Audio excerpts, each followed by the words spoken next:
Bonjour à tous et bienvenue dans ce nouveau tutoriel destiné à Spark AR Studio.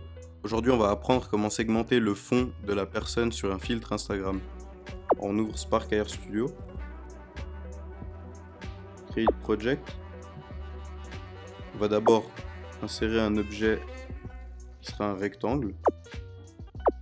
Le rectangle, c'est un objet 2D. On va le remplir sur la largeur et la hauteur. Donc, on clique sur le chiffre dans Size.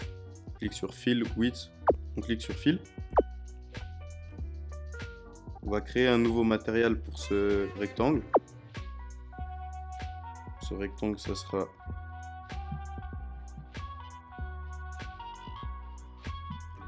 le fond. On va insérer un deuxième rectangle qui sera la personne. On va lui mettre un deuxième matériel. Matériel 0, c'est le fond.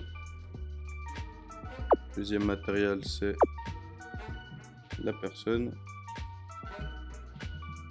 Donc voilà, là on a deux matériels qui seront utilisés pour les deux rectangles.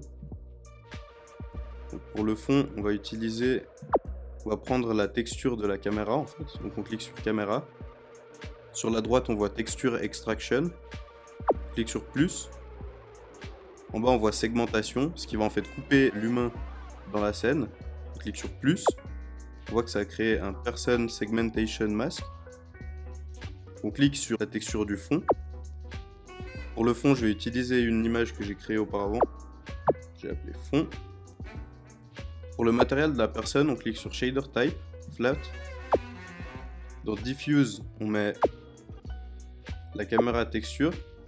Et dans alpha, on met la person segmentation mask texture. Si on clique, on voit que ça a supprimé le fond. Alors je vais faire la même chose pour la personne. On va mettre la largeur, la hauteur, et on voit qu'on a pu changer de fond pour un filtre Instagram. Maintenant, on va apprendre comment mixer deux images en utilisant le Patch Editor. Donc on clique sur View, Show Hide Patch Editor. Ça va ouvrir le Patch Editor ici. On va cliquer sur Texture.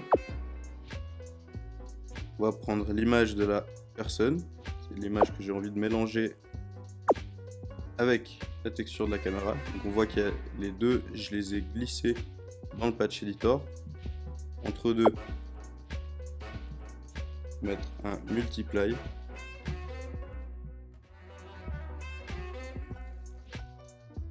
Alors c'est un exemple simple d'utilisation du Patch Editor, mais ça peut servir. Donc on peut voir qu'on peut mixer deux images, on peut voir même qu'on peut mettre trois images s'il le faut.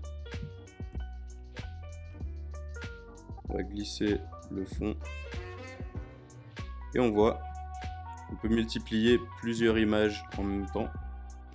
Si vous avez la moindre question, vous pouvez me poser sur Instagram, je répondrai volontiers.